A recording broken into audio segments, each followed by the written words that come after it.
Now, when I was growing up, I had a fear of almost everything. From the time that I was born till I was 12 years old, I was pretty much afraid of almost everything that you could think of. I was afraid of the dark. I was afraid of almost all types of animals. But I was an animal lover. For example, if I saw a cat or a dog without food, I would just throw food from afar. So I would do not dare to get near any kind of animals. So I was afraid of almost every kind of animals except snakes. Surprisingly, a lot of people have the fear of snakes, but I didn't have a fear of snakes. I was afraid of almost every other thing.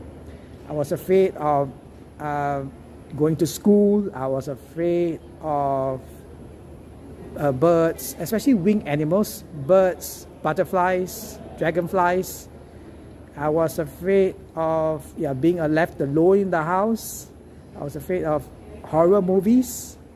I was afraid of people telling me that I am not good enough. So those things, almost of heights, a wide variety. So some people might be wondering, how did you even live in those days when you're afraid of everything?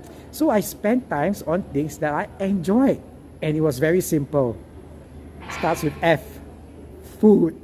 Food gave me comfort from all my fears. So even when I was a young boy, I loved ice cream, I loved fast food, I loved all sorts of different foods. So it gave me the chance to move away and to block out all the fears that have been coming to me and engulfing my entire life. So even school, I try to avoid going to school by malingering and doing all sorts of naughty stuff. So throughout the times, I realized that when we have fears, it holds us back.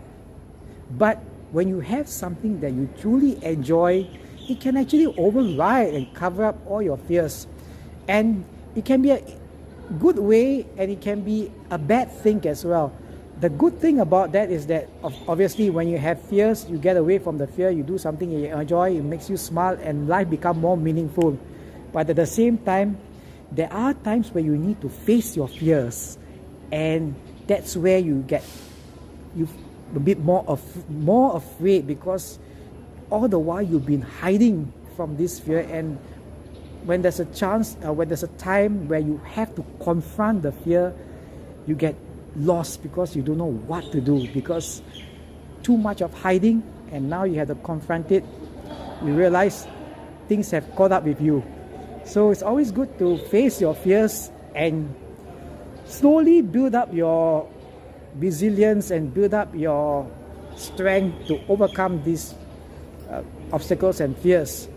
When I decided to take the chance to overcome one particular fear that I had, it gave me the drive and the determination to use my motivation and techniques to overcome other fears as well, knowing that I could accomplish overcoming one fear. So it's like a snowball effect. You overcome one, and then gives you the motivation to overcome others. I'll share with you how I overcame my fear of birds and winged animals. So I was very, very fearful of winged animals. If a bird was, even if a small sparrow was just 200 meters away, I have to be somewhere completely different. Otherwise, I start to get blurry, I start to be dizzy, I start to have cold sweats, shivering. And if you don't have to mention, if a bird were just in front of me, I would scream. So it was a very intense and extreme fear.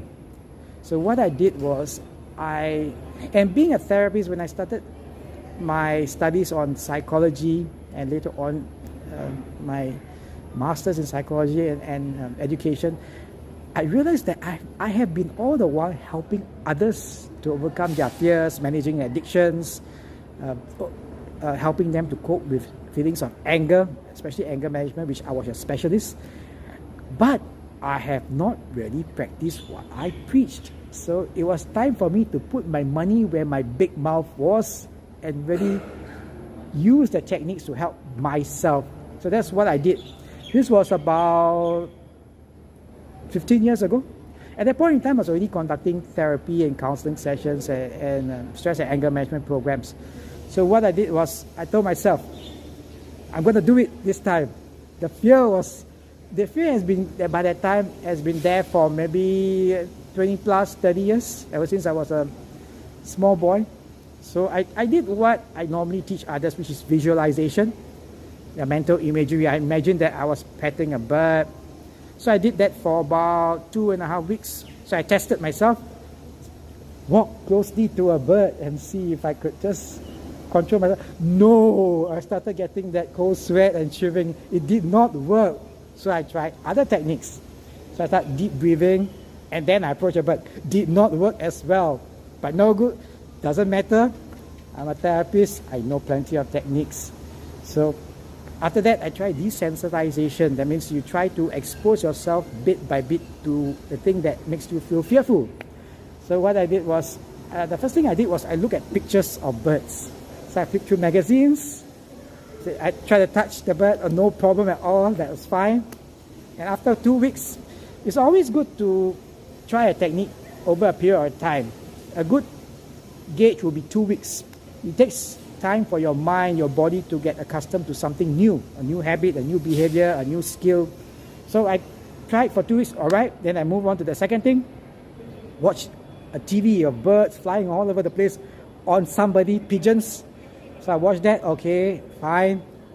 After 2 weeks, I decided to just approach pigeons that are flocking in an area. Somebody fed the pigeons in the neighborhood. So I just approached and I saw, okay, when I start to feel the racing heartbeat, the perspirations, then I know I got to step back. So I realized, oh, it was not that bad. Probably it was around 50 meters, was fine. Then after 2 weeks, I did that every day for 2 weeks, approached the flock of birds. And then after another 2 weeks, I decided to go a little bit closer, this time about 20 meters. The birds are flying. I especially don't like when they flap their wings. I don't know, it says something about the wings. And I realized, okay, it's okay. I don't feel that nervous. Then I decided to push myself a little bit further. I got a friend of mine to bring his bird in a cage. So the bird was in a cage and he told me, he said, don't worry, we're not going to open the cage. Just look and just put your finger. Okay, that's what I decided to do. Put my finger. The bird came over. I had to move away a few times. But after about, I think 1 week, it's fine. I could move my finger there and let it stay there. So I realized, okay, I'm reaching some milestones. I'm now not that afraid of a bird in a cage, because I know from my mind, I'm thinking, okay, it can't attack me. So this time around, I decided to push myself even further. So I told my friend, okay, you just let me put my hands in the cage. So put my hands in the cage. 3 seconds out. 3 seconds out. That was a good enough achievement. Previously, I need to be 200 meters away, but this time 3 seconds in, 3 seconds out is something really, wow, wonderful for me. So it's fine. Again, 2 weeks. So you see times, slow progress, but there is progress. That's the main thing. So after that 2 weeks of putting my hands in and out in 3 seconds, I decided to really take a deep breath and try to pet the bird. So a friend brought the bird again. This time around, I petted it, but I decided to wear gloves first. So I take small steps. Gloves, pet the bird. Oh, it was alright. Use one finger at first. So pet the bird, oh, it's alright. Okay, then again, you know the drill. 2 weeks. After 2 weeks, then without gloves, can I do it? What do you think happened? Yes, I had the fear there, but I was able to pet the bird for a few seconds. It was about 5 seconds, but I did it. And then, after 2 weeks, I was so proud of myself that I was able to come this far. So I thought, it's time to go all the way. So I thought this time I can hold the bird. Wearing gloves, go backwards a little bit in order to Sometimes you take 2 steps backwards in order to move your 5 steps forward. You need to take time to actually re-evaluate. If you see yourself like falling behind at maybe different steps, it's fine to go backwards a little bit, because sometimes you think you might be ready, but when the actual situation comes, you might not be ready. So it's always good, it's always fine to take a step backwards. But remember, when you take a step backwards, you need to have a specific time frame in your mind to move forward. You don't want to just get held back by all your progress. So again, hold your gloves for two weeks. After that, now I'm ready without gloves. After that, so I think the whole period of time was about 3.5 months or maybe 4 months. All right, I managed to do it. I was so proud of myself that I decided to expose myself entirely. What I mean by that is I went to, at that time was called the Jurong Bird Park. I think now they call it the Bird Paradise. I went over there, and there's this enclosure where you can just walk through, and there's birds flying all over, and you can just, there's bird seats, and you can just put bird seats on your palms, and then birds will come over all over you. That previously just thinking about that makes me shudder, but this time around I was prepared. Going there, wow, I had a smile on my face. My mom and my sister, they were amazed. Hey, that was you. Are you really able to do it? They didn't know about how I've been training myself. So I went over there. All the birds ran over me, no problem at all. Fear conquered. So if I can do it, so it's a deep-rooted fear. It's been there for like 25, 35 years. If I can do it, you can as well. And this technique of slight, slow exposure can be done to almost any kind of phobia. Heights. I had a fear of heights as well, so I did it to help to overcome that fear as well. So if you have plenty of different fears, try bit by bit, slight exposure. And progress can be slow, but the main thing, you are making progress. So if you have any questions, share with me how you've overcome your phobia, how you're trying to overcome your phobia. I'd love to hear from you.